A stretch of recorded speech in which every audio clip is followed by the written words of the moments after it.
quiero hablarles acerca del tema que traigo, que es acerca del arrepentimiento genuino. Y ahí entre paréntesis puse la palabra metanoia, que yo no sé si ustedes la hayan escuchado o no, a lo mejor algunos sí, pero más adelante le voy a explicar el significado de esta palabra. Y abajo dice un giro de 180 grados. Un giro de 180 grados no es un giro completamente, sino es un giro como a la mitad. Si estoy aquí y me doy vuelta hacia acá, eso es un giro de 180 grados. Así es que más adelante vamos a entrar en exactamente la definición de la palabra, pero antes quiero que entremos al versículo que traigo de la Biblia, en Mateo capítulo 3. Vamos a leer el versículo 2 y después voy a pasar al versículo 8. El versículo 2 dice: y diciendo, arrepentíos, porque el reino de los cielos se ha acercado. Después el versículo 8 dice, haced pues frutos dignos de arrepentimiento. Aquí Juan el Bautista estaba predicando. Mientras él bautizaba, él predicaba, y lo que él predicaba era arrepentíos, porque el reino de los cielos se ha acercado. Predicaba acerca del arrepentimiento. Y después, en el versículo 8 dice, haced pues frutos dignos de arrepentimiento, refiriéndose a que cuando hay un arrepentimiento, también hay frutos. No es que el arrepentimiento solamente sucede, sino que el arrepentimiento trae frutos dignos de que hemos visto que esto ha sucedido. Después, quiero leer la próxima cita bíblica, que es en Hechos, capítulo 2, versículo 38. Y antes de leer este versículo, quiero que entendamos un poco el contexto de lo que estaba sucediendo en este momento. En Hechos 2:38, como sabemos, al entrar en el capítulo, se nos habla acerca del día del Pentecostés, cuando hubo el derramamiento, la manifestación del Espíritu Santo. Y nos dice en ese capítulo que todos los que estaban ahí estaban en un mismo sentir y fueron llenos del Espíritu Santo. Y mientras fueron llenos del Espíritu Santo, dice que comenzaron a hablar otras lenguas. Y los que estaban ahí, había otros, dice que cerca de ahí había otros, que cuando miraban que esto pasaba, estaban como que mirando aquello que estaba pasando, como que eso está medio raro. Empezaron a decir, creo que esos que están hablando en lenguas están llenos de mosto, están ebrios, están borrachos, a tal punto que ellos pensaban, no están bien. Y mientras Pedro estaba ahí, los estaba escuchando de lo que ellos estaban hablando. Y él se acercó y les dijo, no, estos que ustedes ven no están borrachos, no están ebrios, están llenos del Espíritu Santo. Y la palabra que profetizó el profeta Joel se está cumpliendo. Y él les dijo, y en los postreros días, dice el Señor, se derramará de mi espíritu sobre toda carne, y vuestros hijos y vuestras hijas profetizarán, y vuestros jóvenes verán visiones, y vuestros ancianos soñarán sueños. Y mientras esto pasaba, los hombres se sintieron mal. Dice que se conmovieron, se entristecieron, se sintieron mal porque aquello que estaba sucediendo venía de parte de Dios, pero ellos sentían que no venía de parte de Dios. Pero cuando Pedro les predicó esto, dice que ellos se sintieron mal y preguntaron, ¿y qué haremos? Ya entendimos, ellos entendieron en su corazón que no estaban bien en lo que estaban diciendo y preguntaron, ¿qué haremos? A lo que Pedro les contesta esto: arrepentíos y bautícese cada uno de vosotros en el nombre de Jesucristo para perdón de los pecados, y recibiréis el don del Espíritu Santo. Nuevamente nos encontramos con Pedro predicando esta vez acerca otra vez de arrepentíos. Juan el Bautista decía arrepentíos. Si usted se da cuenta, el arrepentimiento es algo importante y que mismo Jesús más adelante en Mateo lo habla él mismo y también les dice arrepentíos porque el reino de los cielos se ha acercado. Cuando Jesús se da cuenta que Pedro está encarcelado, mismo Jesús les dice arrepentíos. Y mientras yo meditaba en esto, me doy cuenta que el arrepentimiento es algo importante. Y ahora le voy a explicar ahora sí un poco acerca de la palabra metanoia. Cuando yo estudiaba lo que es verdaderamente el arrepentimiento, porque para muchos de nosotros arrepentirnos pensamos que es perdón, pedir perdón. Cuando yo voy y hago algo malo, yo digo, perdóname, pero eso en cierta manera te puede decir, sí, ya se arrepintió, por eso te está pidiendo perdón. Pero ¿cómo verdaderamente sabes tú que eso está siendo genuino? Que ese arrepentimiento en verdad nació desde lo más profundo del corazón. A veces también pensamos, una persona que se arrepintió, se alejó del pecado. Eso es lo que nosotros muchas veces como iglesia hemos entendido. Pero mientras yo estudiaba la palabra arrepentimiento, dice que la palabra proviene del griego metanoia. La palabra original escrita para arrepentimiento es metanoia. Y metanoia se divide en dos partes. Meta, que significa cambio, y noia significa mente. Metanoia significa cambio de mente. Así que un arrepentimiento no solamente es pedir perdón y me siento mal, sino verdaderamente reconocer aquello que hice no está bien. Por lo tanto, como he reconocido, mi mente ha reconocido que eso no está bien, no lo voy a volver a hacer porque desde mi corazón me di cuenta, mi mente ha sido abierta, mis ojos han sido abiertos y puedo ver que aquello que yo practicaba no está bien. Y ahora más adelante le voy a explicar, pero un giro de 180 grados es cuando nosotros, en metanoia, es cuando nosotros entregamos totalmente nuestra mente a Cristo. Pablo lo decía, nosotros tenemos la mente de Cristo. Ahora yo le pregunto, ¿verdaderamente tenemos la mente de Cristo? Hay veces que yo sé que es difícil, pero a veces cuando suceden ciertas cosas, nosotros, ¿qué pensamos? Lo que nosotros deseamos, lo que nosotros queremos, y eso no es metanoia. Cuando yo tengo verdaderamente un arrepentimiento, metanoia es, yo pienso esto, pero Jesús piensa esto.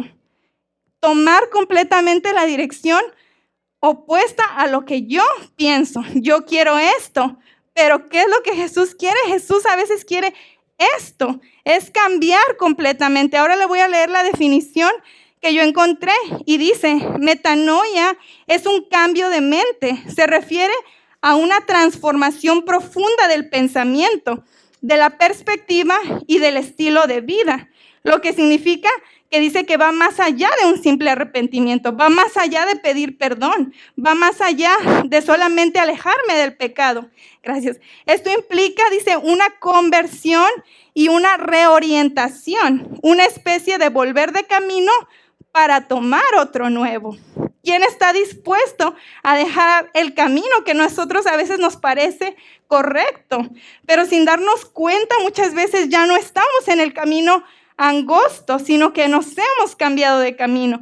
¿Por qué? Porque no hemos realmente tenido un arrepentimiento genuino. Ahora más adelante quiero entrar en una porción bíblica, porque a lo mejor usted se va a preguntar, bueno, pero si entonces el arrepentimiento no es pedir perdón o alejarse del pecado, entonces exactamente ¿qué es? Y yo quiero que entremos en una porción bíblica en 2 de Corintios, capítulo 7, versículo 9 y 10. Lo traigo en dos versiones para que lo podamos entender mejor.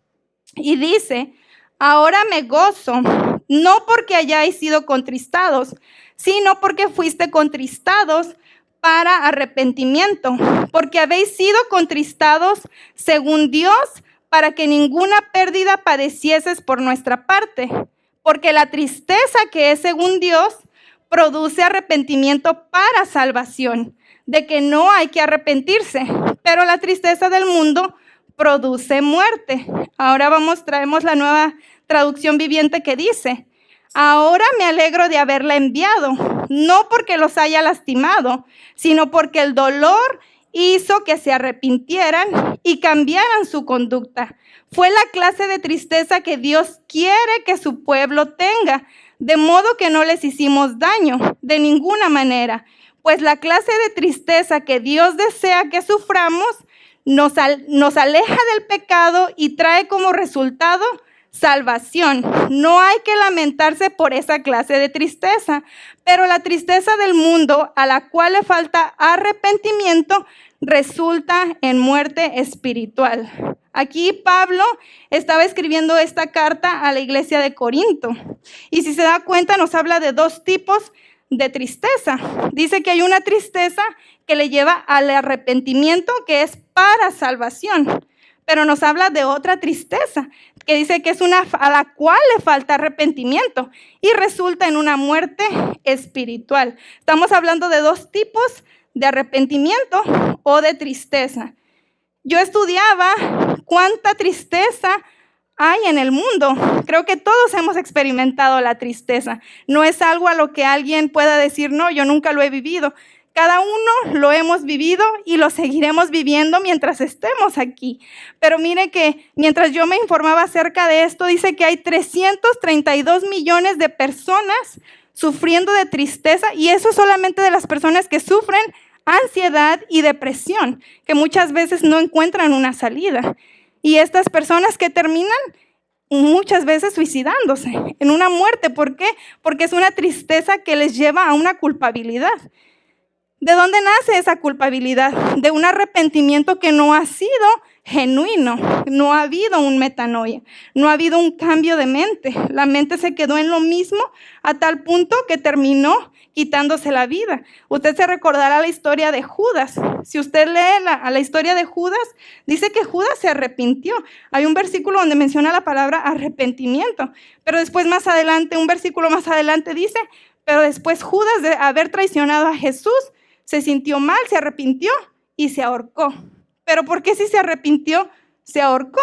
Porque su arrepentimiento nunca fue metanoia, nunca cambió su mente, solamente había un remordimiento dentro de él. Se sintió mal por haber vendido al Señor Jesús, pero nunca verdaderamente él dijo en una manera en que su corazón lo hubiera sentido, que su mente hubiese cambiado, porque yo creo que si él se hubiese arrepentido genuinamente, el Señor lo hubiese perdonado, pero él no lo hizo, su arrepentimiento nunca fue genuino. Entonces, aquí Pablo le escribe a esta iglesia de Corinto, pero ¿por qué Pablo les escribía esto a esta iglesia? Y quiero ponerlo un poco en contexto en lo que estaba pasando también en esta historia. Pablo escribió esto a la iglesia de Corinto. Corinto dice que era la capital de una provincia que se llamaba Acaya.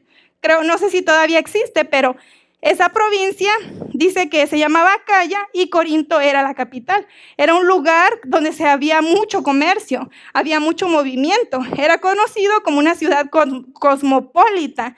Yo no sé si usted ha escuchado acerca de las ciudades cosmopolitas. Nueva York, aquí en Estados Unidos, es considerada una ciudad cosmopolita porque alberga personas de muchas nacionalidades, que tienen muchas diferentes culturas, hablan muchos diferentes idiomas. Usted sale a las calles y se encuentra gente de todas partes del mundo. Eso es una ciudad cosmopolita. Corinto era una ciudad cosmopolita. Tenía gente de muchos lugares. Así que al tener diferentes culturas, diferentes idiomas y diferente gente de diferentes lugares, tenían muchas prácticas, había muchas cosas que no coincidían. Si usted se junta aquí mismo con los americanos, a veces nuestra cultura no es la misma. Se junta yo por ejemplo tenía una patrona que era coreana. Su manera de mirar las cosas, su cultura, sus creencias, todo era bien diferente con lo que yo practicaba. Y al ser así, ¿qué pasa? Cuando no hay una unidad, comienza a haber mucho desorden. Y eso pasaba en la iglesia de Corinto. Había mucho desorden. Había personas que pensaban una cosa, personas que pensaban otra. Así es que no podían llegar a un acuerdo. Así es que las leyes eran pocas. Dice que había mucha falta de ética, mucha falta de normas, mucha falta de límites. Había mucha violencia, había mucha discriminación, había mucho robo. No había honestidad, falta de justicia. Había muchas cosas que estaban sucediendo en esta ciudad. Entonces, se imagina, esto fue escrito a la iglesia, pero una iglesia que estaba en un lugar así, era muy difícil de que la iglesia se pudiera mantener pura. ¿Por qué?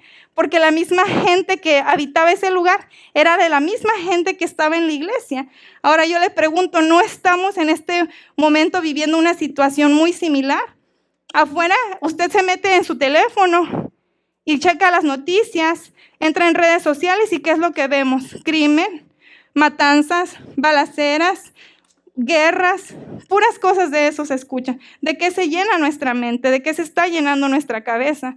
Y a veces todo esto que pasa nos aleja. A veces nuestra mente se enfoca más en lo que sucede a nuestro alrededor que en lo que Jesús quiere que nosotros estemos pensando, que lo que Jesús quiere que haya en nuestras mentes. Así es que en esta iglesia estaba pasando todo esto. Así que si había desorden afuera de la iglesia, también se había llevado dentro de la iglesia. Había aumentado mucho el pecado. Dice que había mucha falta de solidaridad, desigualdad, y entre eso también muchas prácticas sexuales que no eran adecuadas. Había mucha fornicación, mucho adulterio y hasta un caso de incesto que se escuchó por ahí, que lo habla también la misma carta de Corintios. Así es que, como le digo, era muy difícil que la iglesia se mantuviera pura. Pero había otra cosa que sucedía dentro de la iglesia. Dentro de la iglesia, la gente se había olvidado verdaderamente del mensaje principal, que era Jesús y la muerte de nuestro Señor para salvación de nuestros pecados. La iglesia estaba más enfocada en divisiones. Había unos que decían, no, yo soy de Pablo, no, yo soy de Apolos, no, yo soy de Cefas, creyendo que uno sabía más, que el otro sabía más, no, el de allá sabe más, y había una división que al final se desenfocaban de lo que era verdaderamente principal, que era el mensaje de Jesús, la salvación de las almas. Ellos ya se habían olvidado, ellos estaban compitiendo, no, yo sé más. Y a veces dentro de la iglesia o dentro de las iglesias sucede, a ver qué iglesia tiene más miembros, qué iglesia tiene el mejor pastor, qué iglesia tiene más líderes, qué iglesia. No es una competencia, era realmente la única cosa por la que nosotros estamos aquí es para que el nombre de Jesús sea conocido y la gente y las almas puedan venir a Él. Y nosotros como iglesia, esa es nuestra misión también, que nosotros hemos conocido, pero que podamos compartir con el Señor lo que nosotros hemos recibido de parte de Él. Pero mire que en esta iglesia, aparte de todo eso, había algo que sucedía. La gente, los líderes, los encargados, los religiosos de ese lugar, estaban tan enfocados en esto que se habían olvidado, como le digo, de lo principal y se enfocaban en lo que sus ojos podían ver y no en lo que no podían ver. Pero hay alguien que sí lo puede ver todo. No importa lo que el hombre pueda ver o no pueda ver, el Señor lo conoce todo. Hay pecados que pueden ser ocultos a los ojos de Dios, de los hombres, pero no de Dios. Y mire que aquí, quiero entrar en esto porque a lo mejor dirá, bueno, ¿y qué tiene que ver todo eso con el arrepentimiento? Bueno, hay cosas que nosotros hemos llegado a lo mejor a ser descubiertos en ciertos pecados. ¿Por qué? Porque son visibles ante los ojos de la gente. Y la gente puede mirar y puede decir, oh, pero tú estás en pecado, arrepiéntete. A veces está bien reconocer el pecado de la otra persona, pero eso no va a llevar a la persona muchas veces a un arrepentimiento verdadero. ¿Por qué? Hay personas que miran el error del otro y a veces no miramos el nuestro. Nos enfocamos más en el error del que está al lado que en mi propio error. Y eso sucedía mucho en la iglesia de Corinto. Pero yo digo, si alguien se encarga de recalcar y recalcar y recalcar el pecado del otro, jamás va a haber una transformación verdadera, jamás va a haber un metanoia, porque estamos forzando a la persona a que se arrepienta delante de Dios. Arrepiéntete, arrepiéntete, arrepiéntete. Hay pastores que predican incluso así, arrepiéntanse, hijos del diablo, y los mandan hasta el infierno. ¿Qué tipo de amor es ese? ¿Dónde está el amor de Dios? El amor que Cristo ha dejado por nosotros. Él vino al mundo, dice que Él envió a su Hijo al mundo, no para condenarnos, sino para salvarnos. Él nunca vino a condenarnos, Él siempre vino aquí para darnos salvación. Entonces, mire que a veces nosotros como iglesia nos desenfocamos y empezamos a remarcar el pecado y pidámosle a Dios que nos ayude, porque cuando hay un corazón arrepentido, el corazón verdaderamente va a experimentar ese metanoia que Dios quiere que experimentemos en nuestras vidas. Él va a cambiar nuestra mente, Él va a cambiar nuestra mirada, Él va a cambiar nuestros pensamientos. Nosotros como hombres podemos dar muchas palabras de sabiduría humana, como lo decía Pablo. Pablo se presentaba a los hombres, aquel que tenía doctrina, aquel que tenía letra, aquel que sabía de ley. Si alguien sabía de palabra de Dios, era él, era Pablo. Él podía tener la pared llena de diplomas, pero ¿qué dijo?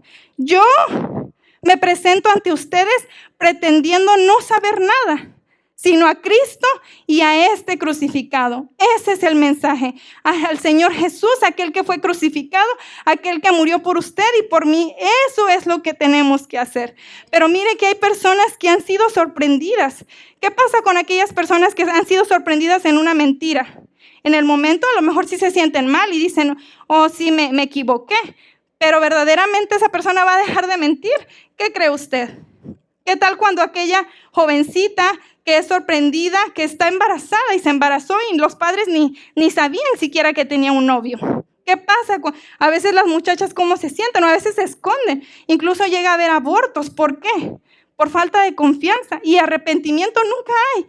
A veces dicen, encuentran a los hijos igual, son pequeños. A veces uno dice, no, mis hijos son muy pequeños, no piensan en esas cosas. Y cuando te das cuenta, ya están teniendo relaciones sexuales con sus parejas. ¿Qué pasa? Y vienen, se les encuentra, se les regaña, pero verdaderamente en ellos hay un cambio. No, solamente es aquello que se les va añadiendo culpabilidad, se les añade remordimiento. ¿Qué pasó con Judas? En lugar de sentirse verdaderamente arrepentido, terminó quitándose la vida. Por eso ahora a esta fecha vemos tantos casos de cosas que terminan así. Y no es algo que digamos, no, yo no he escuchado eso. Usted sale allá afuera y se escuchan miles de casos así. ¿Qué pasa con aquellos que fueron descubiertos a lo mejor en el adulterio? En el momento quieren hacer de todo para reponer el matrimonio. O no es que, mira que no estaba pensando bien, no es las cosas, no sé, o sea, aquí buscan de todo para arreglarlo. Pero hay verdaderamente arrepentimiento, el tratar de solucionar algo con nuestras propias fuerzas va a cambiar.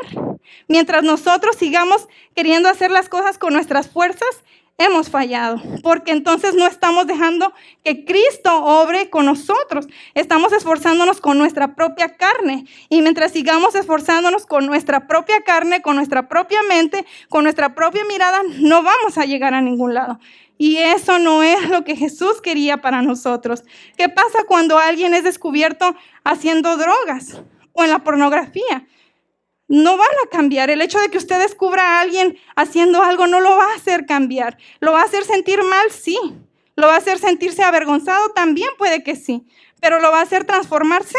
No.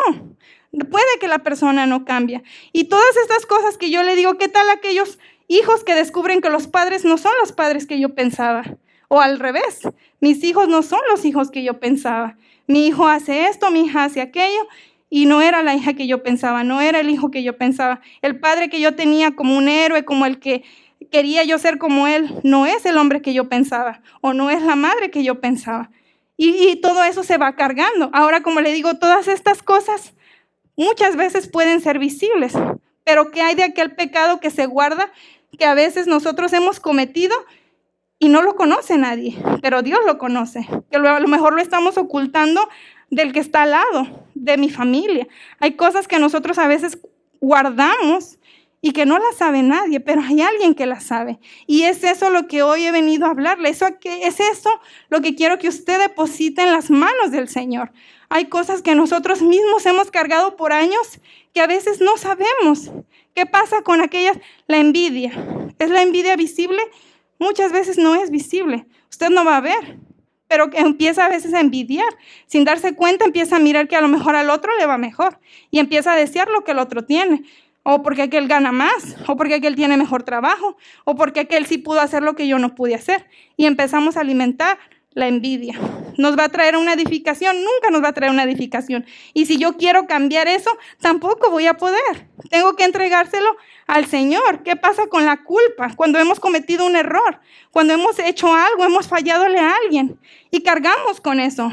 Cargamos con la culpa y no podemos nosotros hacerlo solos. Necesitamos entregarlo en las manos de Dios. ¿Qué pasa con los celos? Hay tanta infinidad de cosas que pudiera mencionarle, que pudiera estarle hablando y no va a cambiar nada mientras no lo traigamos a las manos del Señor, lo depositemos en Él y que sea Él el que cambie nuestra mente. No he venido hoy yo tampoco, si el Señor no nos juzgó, yo no he venido tampoco a hacerlo sentir culpable, ni mucho menos a juzgarle. Yo lo que quiero es hacerle entender que hay un camino que el Señor nos ha ofrecido y que Él quiere que todo eso lo pongamos en sus manos, que todo aquello se lo entreguemos a Él, que a veces nosotros pensamos que nosotros solos vamos a poder, pero no es así, no es por nuestras fuerzas, no es porque yo pienso mejor, no es porque yo sé más, no es porque yo leo más la Biblia. Todo eso depende del Señor y tenemos que entregárselo a Él y que sea Él el que nos ayude a transformar nuestra mente, que transforme nuestros pensamientos, que transforme nuestro estilo de vida. No vamos a poder nosotros. La soberbia, cuando nos sentimos orgullosos o superiores a los demás. ¿Qué pasa de la ira o el odio que hemos crecido? Hay veces, como le digo, hay situaciones en las que crecemos con cosas que no nos damos cuenta y que se han guardado dentro de nosotros. Usted alguna vez, yo lo digo por mi niña, a veces con mi hija de repente yo reacciono de maneras que no me gustan y me doy cuenta y digo, son cosas que creo que yo traigo acarreando a lo mejor de mis antepasados y sin darme cuenta yo estoy repitiendo el mismo patrón, estoy haciendo las mismas cosas que yo no quiero hacer. Y eso yo creo que a muchos de nosotros no queremos volver a repetir la historia. Si hay algo que a lo mejor a mí como hijo no me gustó, tengo que decirle al Señor, tómalo tú. Yo no quiero volver a repetir aquello, yo no quiero volver a vivir aquello que yo viví. Quítalo tú para que yo pueda entregarles una vida diferente a mis hijos. ¿Qué pasa con aquellas cosas que hemos crecido desde niños? A lo mejor cuando éramos pequeños nos lastimó. Mire que yo cuando estaba en México, cuando me llevaron a vivir en la casa de mis abuelos, ahí en ese lugar yo venía de una ciudad y fui a vivir a un pueblo muy pequeño. Y en ese lugar yo sufrí mucho de bullying, porque las niñas y los niños que vivían ahí sentían que yo, por cierta manera, me creía más que ellos porque venía de la ciudad. Pero yo nunca sentí en realidad creerme más que ellos. Sin en cambio, ellos lo que hacían era maltratarme. Me acuerdo que a mi hermano incluso en su mochila le robaban los libros, a veces se los rompían y se los volvían a meter en la mochila. A veces llegaron a orinarle la mochila. A mí yo recuerdo que a veces me aventaban piedras y mientras yo iba de camino a la escuela me aventaban de pedradas. Y yo recuerdo que yo en mi corazón de niña empecé a juntar mucha ira, mucho odio, a tal punto que yo decía, cuando yo vivía ya aquí en Estados Unidos, antes de conocer al Señor, yo decía, yo el día que vaya para allá, yo pensaba en mi mente, yo voy a ir bien preparada, voy a ir como una mujer muy espléndida para en cierta manera darles en contra en sus caras de que a mí me ha ido mejor, de que yo soy mejor que aquellos que se quedaron ahí. Sin darnos cuenta empezamos a alimentar cosas que se quedaron ahí. Y yo creo que muchas veces en mi caso fue bullying, pero yo no sé, a lo mejor usted si algún momento sufrió algún daño de parte de su madre o de su padre, de aquellos que quizá debieron cuidarlo y en lugar le dañaron. Algún familiar, algún tío, alguna tía, algún primo, una prima que en lugar de hacer algo bien, hicieron algo mal.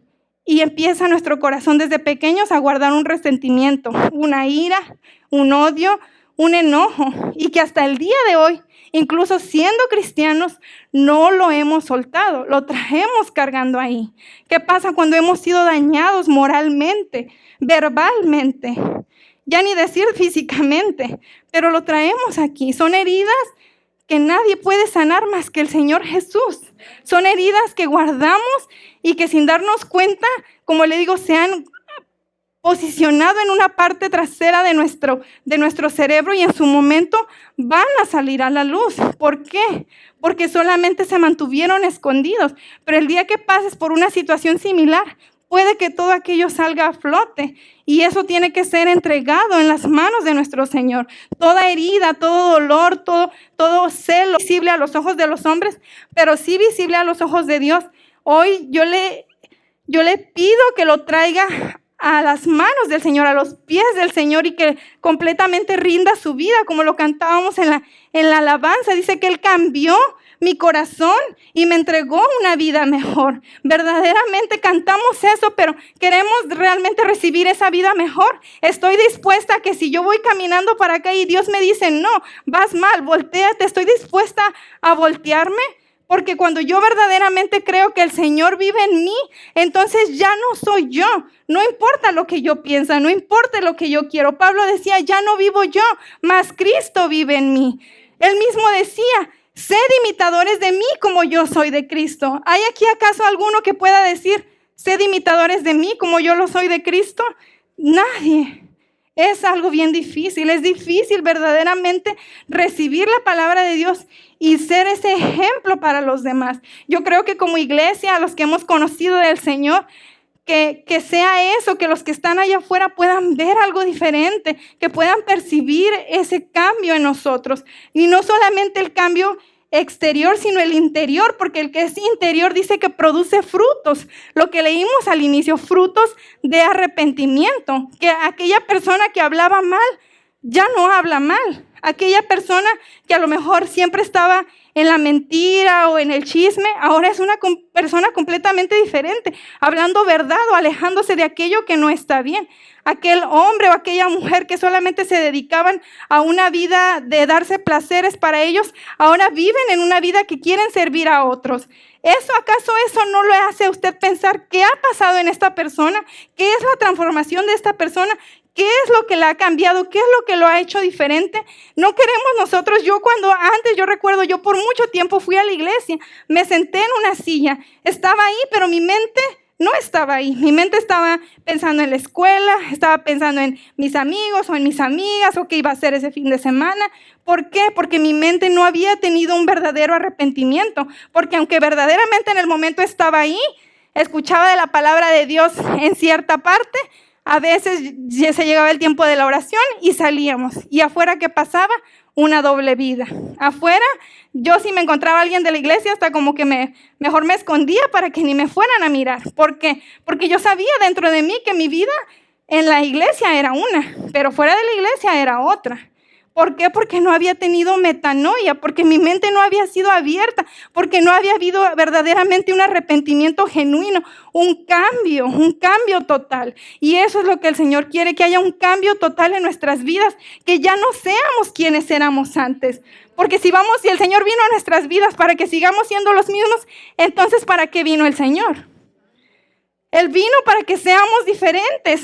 Nosotros, dijo, ustedes son la luz del mundo. Nosotros hemos venido a mostrar una diferencia. Pero para eso tenemos que cambiar nuestra mente, nuestra forma de vivir, nuestros diarios hábitos, muchas cosas. Es difícil, claro que lo es. La Biblia nunca dijo, no, cuando vengan a Cristo, su vida va a ser color de rosa y van a vivir de felicidad en felicidad. No, Jesús mismo estuvo en la tierra y sufrió aflicción. Él mismo confrontó muchos problemas, pero Él siempre dice que Él venció a todo aquello. Y Él nos da ese mismo poder a nosotros para continuar. Vamos a tener problemas, vamos a tener aflicciones, pero confiemos en Él. Él ha vencido al mundo. Mire que Él es el que nos ha dado ese poder y esa autoridad. Nosotros también podemos, Él camina con nosotros, Él está con nosotros, pero tenemos que entregarle totalmente nuestra mente a Él. Así es que mire, aquí esta palabra nos dice, hay dos tipos de tristeza. Ahora dice una tristeza que proviene de parte de Dios. ¿Dios quiere que nos sintamos tristes? ¿Es acaso que Dios desea que tengamos una tristeza? Dice una tristeza que produce arrepentimiento. El versículo 10 dice, la clase de tristeza que Dios desea que suframos nos aleja del pecado. Cuando nosotros experimentamos, y luego dice, y trae como resultado salvación. Cuando nosotros experimentamos un verdadero arrepentimiento, pasa que aquello que yo miraba y que yo deseaba, aquello que a lo mejor no está bien delante de Dios, pero yo se lo entrego a Él, completamente Él cambia mi mirada. Porque yo he escuchado que a veces decimos, nos alejamos del pecado y luchamos porque eso es con lo que yo lucho. Y es verdad que sí. Pero cuando verdaderamente se lo entregamos a Dios, cuando es la mente de Cristo en nuestra mente, yo ya no miro aquello como algo que deseo, sino como algo que aborrezco, porque ya no le gusta, no le agrada a Dios. La mente de Cristo está en mí y Cristo aborrece el pecado. Entonces aquello que yo miraba como algo que yo deseaba, se ha entregado en los pies de Cristo y ahora ya no lo miro más. Y si lo miro, lo aborrezco, ya no lo deseo porque ya no es lo que Cristo puso en mí.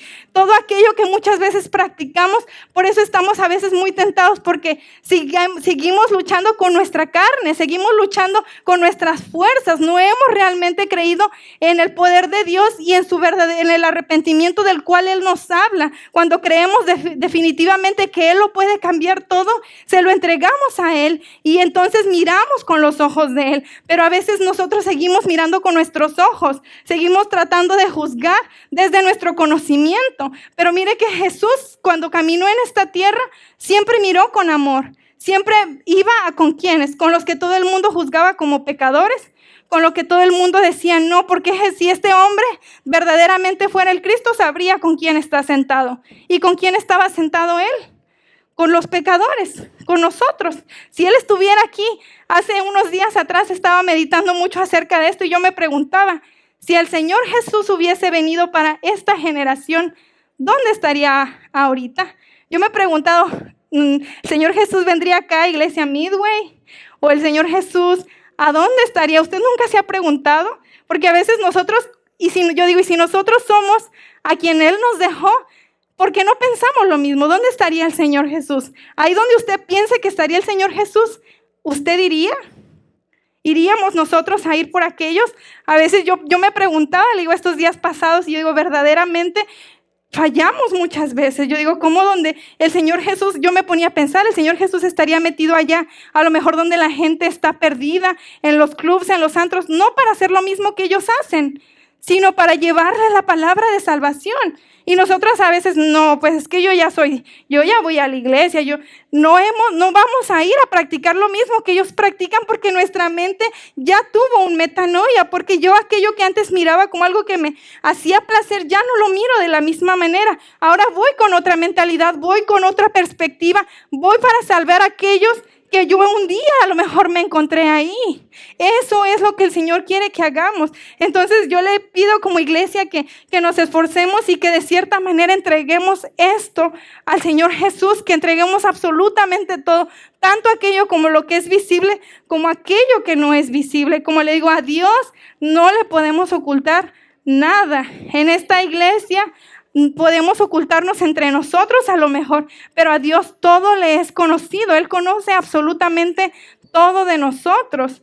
Entonces, tengamos esa verdadera metanoia, ese verdadero cambio de mente, cambio de nuestra manera de mirar las cosas. Que sea el Señor el que siempre, y esto es de todos los días. Usted podrá decir, pero yo ya conocí al Señor, yo ya me arrepentí.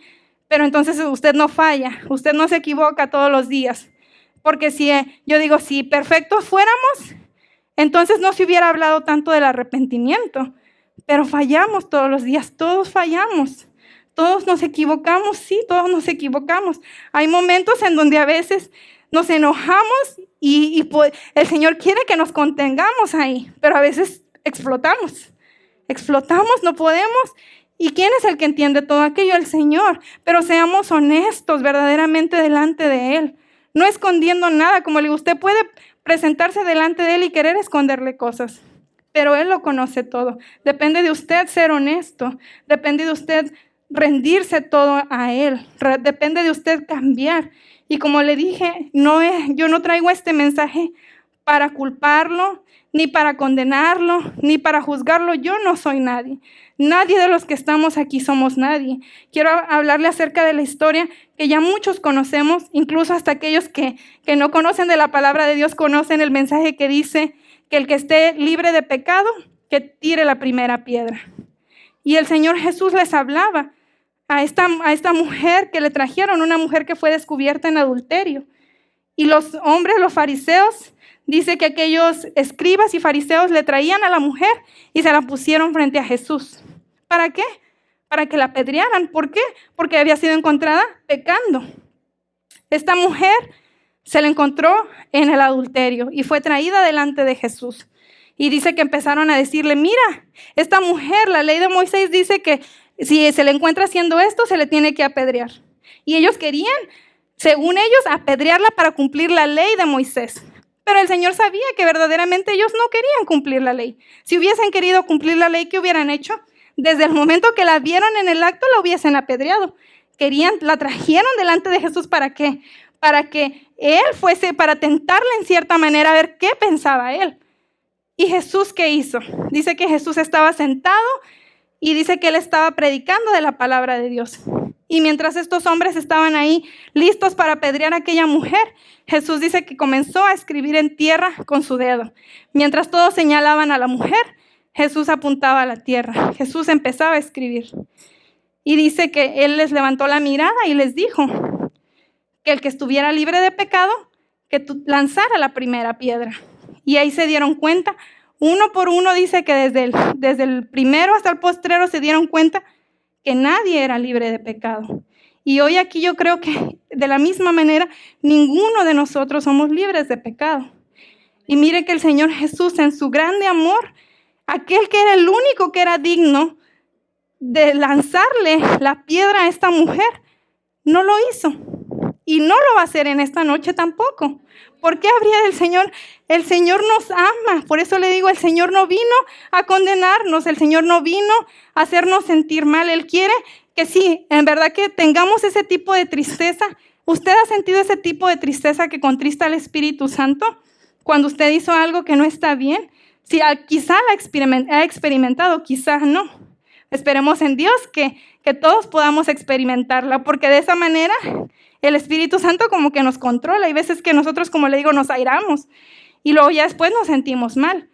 Yo a mi niña a veces me da risa con ella y el Señor me reprende mismo con mis mismas palabras. A veces mi niña se porta mal y yo le digo, eso no está bien, pórtate bien. Y ella, sus primeras palabras me dice, mami, te amo, mami, te amo. Si se porta mal, mami, te amo, mami. Y yo le digo a ella, ok, mami, le digo, está bien, pero si me amas, pórtate bien. Yo prefiero que no me digas que me amas, pero que te portas bien, porque si te portas bien, me demuestras que me amas. ¿No acaso yo digo, a veces el Señor me reprende a mí, porque yo cuántas veces Él dirá lo mismo de mí? Dirá, Sandra, no me digas que me amas. Obedece mi palabra y entonces yo te creo que me amas. ¿No es así nosotros también? A veces nosotros venimos delante del Señor y decimos, oh sí, Señor, perdón por esto, perdón por aquello. Pero ¿verdaderamente lo sentimos o ya nos acostumbramos a pedir perdón una y otra vez? No es eso lo que el Señor quiere. Él no quiere, podemos vivirnos lamentando toda la vida. Y si nunca ha habido un metanoia, un arrepentimiento genuino, estamos en la misma posición. Nunca ha habido un cambio de dirección. El Señor quiere un cambio de dirección. Quiere que entremos por ese camino angosto. Quiere que vayamos por ese camino. Nos va a costar, nos va a costar. Vamos a luchar. Pero Él está con nosotros. Él es nuestra fuerza. Él es el que nos levanta. Él es el que nos ayuda. Él es el que nos sostiene. Cambiemos nuestra manera de mirar las cosas. Dejémoselo todo a Él. Que Él transforme nuestra mentalidad. Que Él transforme nuestra manera de pensar. Que siempre miremos como Él nos miró a nosotros. Yo digo, si Él supiera cada vez, cada vida, cada uno de nosotros de dónde nos ha sacado, de dónde el Señor nos ha encontrado. Qué grande amor es el que Él nos ha demostrado. ¿Usted cree que no lo va a hacer por el resto del mundo que está allá afuera? Claro que sí, Él nos ama a todos por igual. No hay diferencia, no hay favoritos. La otra vez, en la última prédica se lo decía, Dios no tiene favoritos. Él solamente quiere que le obedezcamos, que sigamos su palabra. Pedro, para terminar, quiero contarle la historia de Pedro. Pedro dice que también negó al Señor Jesús. Se recuerda que Jesús le había dicho, antes de que cante un gallo, me habrás negado 3 veces. Y Pedro, no, Señor, ¿cómo yo te voy a negar? Yo que camino contigo, No, Pedro aseguraba, nunca voy a negar al Señor. ¿Y qué hizo? Cuando fue puesto a prueba, lo primero que hizo, luego fue negarlo. Pero la historia dice que Pedro se arrepintió y su arrepentimiento fue genuino. En él había habido un metanoia, cosa que no pasó con Judas. Judas, la palabra de Dios dice, se arrepintió. Después se ahorcó. ¿Por qué? Porque nunca hubo un conmover del Espíritu Santo en él. Caminó con él, anduvo con él, comió con él, pero su corazón nunca se entregó verdaderamente a él. Venir a la iglesia no nos va a hacer un arrepentimiento. A veces escuchar de la palabra de Dios, pero si la escucho, pero no la pongo en práctica, ¿me va a transformar? No me va a transformar. No hay un verdadero arrepentimiento si verdaderamente no hay un fruto. Los frutos del arrepentimiento son los cambios que verdaderamente podemos observar. Si usted se recuerda, en nuestro campamento hablamos acerca de metamorfosis. Ese cambio como la oruga que se convierte en una mariposa. Hubo un cambio fisiológico que se convirtió en algo hermoso. La metanoia es un cambio que empieza desde adentro, un cambio interno que al momento quizá no se va a dar cuenta, pero a la larga usted se da cuenta, esta persona ha experimentado algo que yo no puedo comprender. Y esos son los cambios que la gente allá afuera ve en nosotros. Si usted supiera a lo mejor la vida en la que yo me encontraba, usted diría, no, esa no es la misma persona. Y yo creo que cada uno de los que estamos aquí podemos decir lo mismo. La gente que nos mira va a decir, no es lo que conocían de mí. Porque hemos experimentado un cambio y día con día pidámosle a Dios que ese cambio sea de transformación en transformación, cada día que vaya de aumento en aumento, que cada día podamos demostrar que hay un verdadero cambio, que aquel que nos ha amado a nosotros nos ha dado de esa gracia y que nosotros podamos compartir de esa gracia con aquellos que no le han conocido. Amemos como Él nos ha amado a nosotros, no pensando desde nuestro punto de vista, sino ¿qué pensaría Jesús de esto? Es que yo quiero esto, pero ¿es eso lo que Jesús quiere? Es que yo deseo esto. Olvidémonos del yo quiero, yo pienso, yo deseo. Jesús quiere, Dios quiere.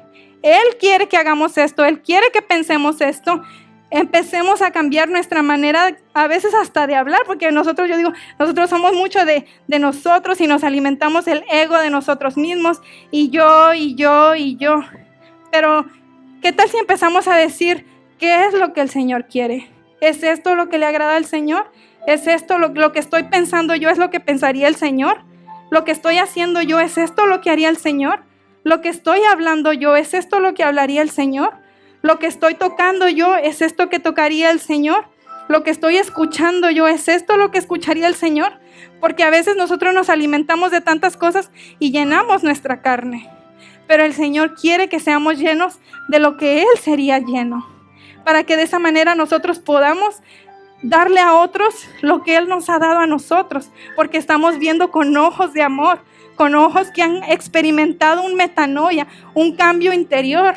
Ahora bien, esto no se experimenta de la noche a la mañana, es un proceso. No esperemos ver el cambio de, esta persona tuvo un arrepentimiento genuino y al día siguiente ya es otra persona. No, es un proceso, va a tomar tiempo, como todo proceso toma tiempo. Pero mientras usted esté tomado de la mano de Dios, Dios se encarga del resto. Usted no se encargue de nada más que de verdaderamente entregarse a Él. Y Él hace el resto. Ponga toda su confianza, todo, absolutamente todo lo de nosotros, depositémoselo a Él, entreguémoselo a Él, que Él se va a encargar de formarnos. Nosotros somos barro y Él es el alfarero. ¿Seremos quebrantados? Sí, vamos a ser quebrantados. ¿Vamos a llorar? Claro que vamos a llorar. ¿Nos va a doler? Claro que nos va a doler. El proceso no es fácil. Hay cosas que pasarán en nuestra vida, pero el Señor será glorificado. Él será glorificado. Quizá usted hoy no lo entiende. ¿Por qué está pasando por lo que está pasando? Porque hoy estoy sintiendo esto.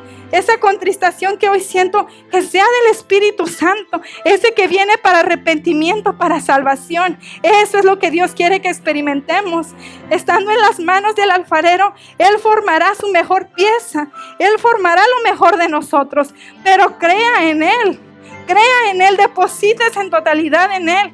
Ahí donde se encuentre, le voy a pedir que ponga sobre sus pies y que con todo su corazón ponga su vida en las manos de aquel que nos ha creado, aquel que nos ha formado en el vientre de nuestras madres, aquel que conoce absolutamente todo de nosotros, aquel al cual no le podemos esconder nada, ni aquello que quizás sufrimos cuando éramos pequeños, ni aquello que quizá hicimos y que nadie sabe, que quizá mi familia no sabe, quizá mi esposo, mi esposa no lo sabe, quizá mis padres no lo saben, quizá mis hijos no lo saben, pero el Señor lo sabe.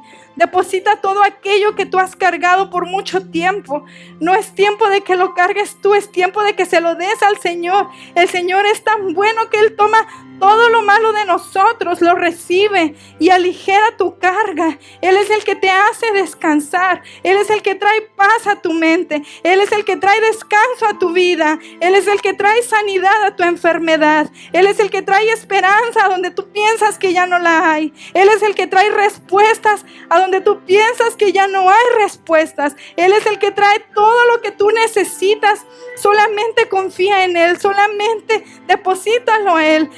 Hoy quiero que tú seas verdaderamente entregándolo todo a Él. Que sea el Señor experimentando ese cambio de metanoia en ti. Que verdaderamente podamos experimentar esa metanoia, ese cambio de mente, ese cambio de nuestros pensamientos. Que sea todo Él depositando en nosotros su mente, que sea Él depositando en nosotros su manera de pensar, su manera de amar. Que podamos amar a aquellos que nosotros